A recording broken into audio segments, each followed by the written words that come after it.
Mr. Goodell, this is Enrique Burak from Televisa Mexico. After the great success that the NFL had this season in the game in Mexico City between the Raiders and the Houston Texans, will the NFL go back next season to Mexico? Yes, we had a great experience last year. The Texans and the Raiders, we couldn't have asked for a better reception from our fans in Mexico. We always envisioned that it would be more than a one-year commitment. We're going to come back next season. The Raiders and the Patriots will be playing there next season. Roger, Dan Shaughnessy of the Boston Globe. Tom Brady Sr. was highly critical and personally insulting toward you last week. You've not been in Foxborough in the 2 years since the Deflategate investigation. That's your explanation strains all credibility that you needed to be in Atlanta 2 weeks in a row. It appears that you're avoiding Foxborough. The Patriots are here in this game. Back home where I live, it feels like there's still a war between the Patriots, their fans, and you. How would you characterize the situation, and is it not awkward? I would tell you that it's not awkward at all for me. We have a job to do. We do our job. As I said, there was a violation. We applied a process and discipline, and we came to a conclusion that was supported by the facts and by the courts. So from our standpoint, we understand when fans who are loyal and passionate for a team object and don't like the outcome. I totally understand that. That's not an issue for me. And I was in Boston 2 seasons ago for 2 consecutive playoff games, the same way I was in Atlanta this year. So that happens. So from our standpoint, this is just about making sure we take care of business and do it the way that is right to uphold the integrity of our teams and our rules for all 32 teams. No, if I'm invited back to Foxborough, I'll come. Good afternoon. My name is Marco Martos. I played in the NFL for 8 years, NFL Europe for 8 years, with players such as John Kidna and Kurt Warner that make an impact in the game. Does the NFL have a plan in the future or a project to start a league or to develop a league to help all these players that they don't quite are in the NFL level, but they just need a push between college and NFL? Yes, we've discussed at length the alternative of creating a developmental league. As you mentioned, NFL Europe served one aspect of that. But I think if we did it, we would be focused exactly on that point, which is the development of players, coaches, officials, trainers, other medical officials, to try to expand on the number and the quality of people that are involved in our game.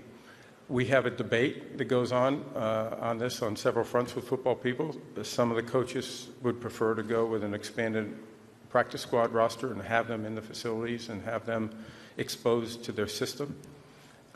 Those are legitimate points of view and something that we consider very carefully. But the developmental league is something that we're actively considering.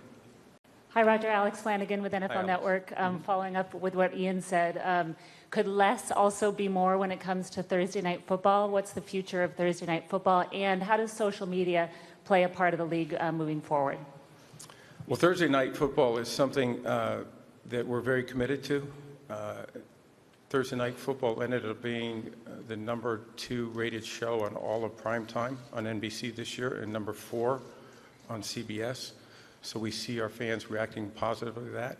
There's been a lot of discussion about the safety of the game, but we have seen absolutely no indications that there's any further risk of injuries, and injury rates are actually slightly lower on Thursday night than they are on Sunday.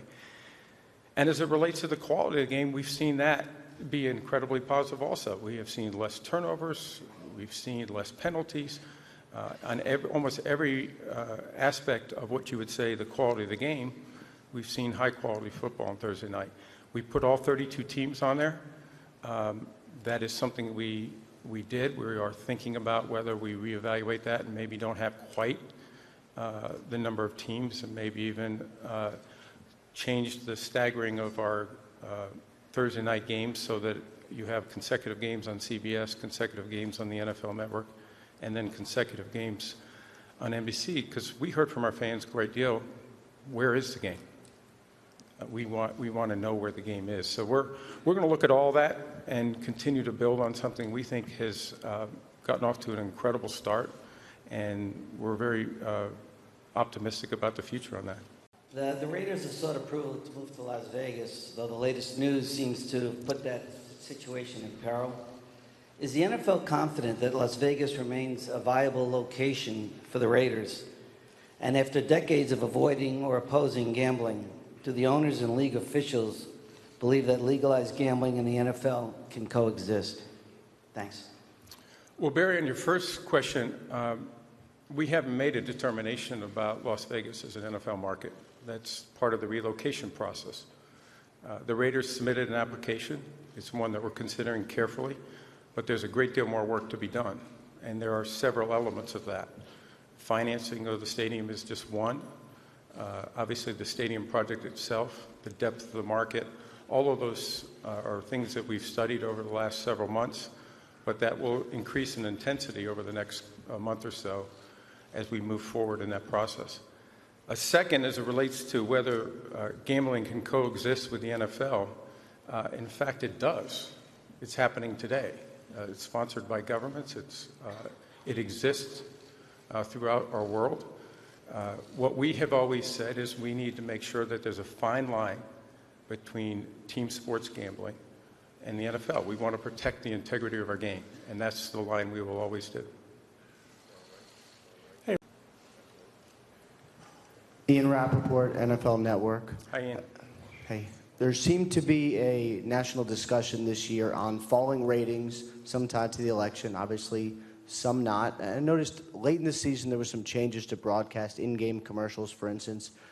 What in-game adjustments are you and the competition committee and the owners willing to make to help make the game more watchable? I'm thinking things like play clock, officials conferences, anything in that realm.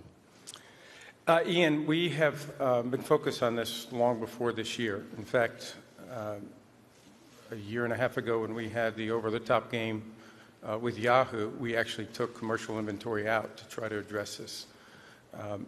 What we're trying to do is to make our product as exciting, our games as exciting, and action-packed as possible. So it comes on various different levels for us, and we have not dismissed any theories about how we can continue to engage our fans more extensively, either on television or in the stadium. That's what we do, and that's what we work towards all the time. In respect to what the specifics we could do, we're going to have the competition committee focusing on several issues. One is on instant replay. Would we bring the Surface tablet to the sideline to try to speed that process up so they can make a decision more quickly and resume the game as quickly as possible so we don't have unnecessary delays? Would we look at a clock that could occur from the moment an extra point is kicked to the kickoff so that we don't have unnecessary delays getting the teams assembled and back onto the field? So there could be a play clock that would essentially dictate when the teams have to be prepared for the kickoff. We're going to look at a number of other changes in the way we manage the game, whether we make announcements on replay before the replay starts or whether we just go and do the replay. So there are a number of things where we think we can shorten the management of the game, focus less on stoppages of the game, and more on action. From a commercial standpoint, we did test in week 16, and we tested it in the Yahoo game last year. We want to look at, should we have the same number of breaks? We have 5 breaks per quarter. We think we can do it in 4 breaks per quarter. That is something that we're leaning very heavily into. That's not a competition committee issue, but it's an issue with our membership and our broadcast partners.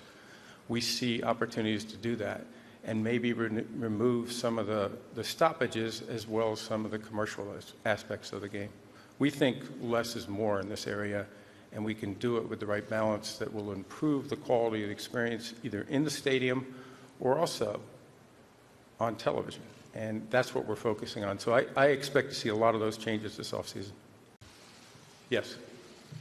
Hey, Roger, Ben Bowen from the Boston Globe. My question, of course, is about Deflategate. Last summer, Texans owner Bob McNair said of Deflategate, we all allowed it to become a mountain out of a molehill. And last week, Robert Kraft said to Peter King that you got bad advice from the people around you, and the league didn't handle it well. What is your reaction to those comments? And in hindsight, do you think you got bad advice about how you handled Deflategate? No, we had been a violation. We went through a process. We applied the discipline in accordance with our process. It was litigated, as you know, extensively and validated by the Second Circuit Court of Appeals. So we're moving on from that. That's part of our history, but it's something that we're comfortable with the process, the decision, and as I say, we're focusing on the game now.